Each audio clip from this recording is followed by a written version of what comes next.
So people have been telling me that the remaster for Surge Anubis is basically just Ultra Quaza, which is pretty stupid. They're a very different base. So let's take a look at Ultra Quaza here. But this one doesn't have yellow. So this is Fafnir, Surge Anubis. It's a less spin stamina type I made back in the day. And this is the remastered version.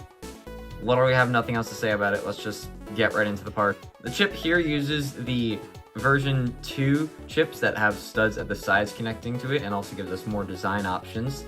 And I took advantage of that with these new teeth pieces that look pretty cool, I'd say. Not a lot you can do with these, but you can kind of do that. It doesn't change the functionality of the Bey, but you can. As for the Surge Blade, it's definitely not as interesting as the original. The original one tried using actual Lego tires to act as rubber, but it just wasn't that great. They didn't really make contact, so I went with a much more standard approach with some putty and a round shape. It might not be as interesting, but man does it look better and perform better as well.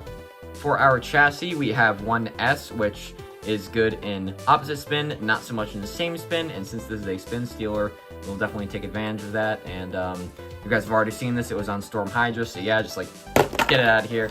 And then finally, we have the Ray tip, which is a mode-changing stamina tip that can change from a mode that has more stamina but worse lad, or have more lad but worse stamina. Also note that sometimes this axle piece, it'll be more docile or more aggressive. This one is more aggressive, so keep that in mind when you're making this. And you're also going to have to cut the axle, but it's fine because these little axles are pretty common and very disposable. Of course, we're on to weighing the parts. The chip is pretty light, only at like 3 grams, which is, you know, pretty standard, honestly. For the base, it is 14 grams, pretty good. For the chassis, it's pretty lightweight, only around 10, 11 grams. And then finally, the tip weight. Usually the tips don't matter, but yeah, same for this one. Putting the entire Bey together, this Beyblade weighs actually a pretty good amount, 30 grams, and considering it has 1S, that's a very good weight.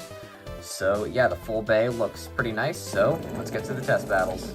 Alright, so test launches, we already know what they're like, so I'm going to take this time to explain that for each battle we're going to do one with a normal launch, but another with a hand spin, just cuz.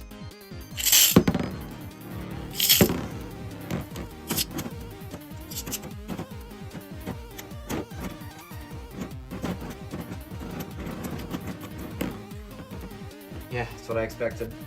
But now we're going to hand spin it, and I did this exact same thing when I reviewed this guy back in 2021, the first version. And it's gonna end up the same way, isn't it? Yeah. Wait, was that a tie? It might have been a tie. Alright, whatever. For the hand spin, let's actually switch the mode on the tip. Maybe that'll be better.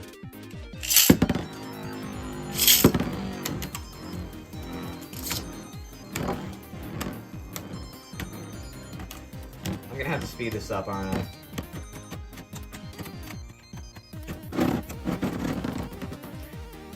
Alright.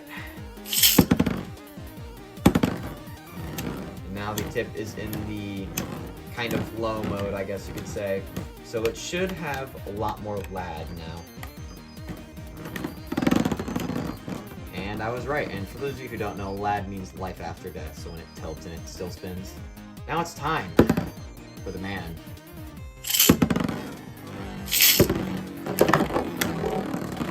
Oh, it's kind of tilting there. It's kind of tilting, but the Ray tips were resistant, and it sweeps. Wow. Got a hand spin. Let's see if it'll... Okay, got a knockout. Neat. This one should be interesting. Since Hyper has pretty good LAD, and it has good attack to the rest of the things, so that'll happen. Finish it off with a really bad hand spin. Oh my gosh, that was awful. But it looks like it's going to come down to the wire here. And yeah, it looks like Ray in this mode is actually better than Hyper for lad. So overall, this thing needs to be banned. It's way too good. Against other less spins, it might do better, and luckily the next 2 releases will have less spin whatever things. So yeah, that makes sense. Anyway, comment, like, subscribe, stuff like that. And I'll see you in the next video.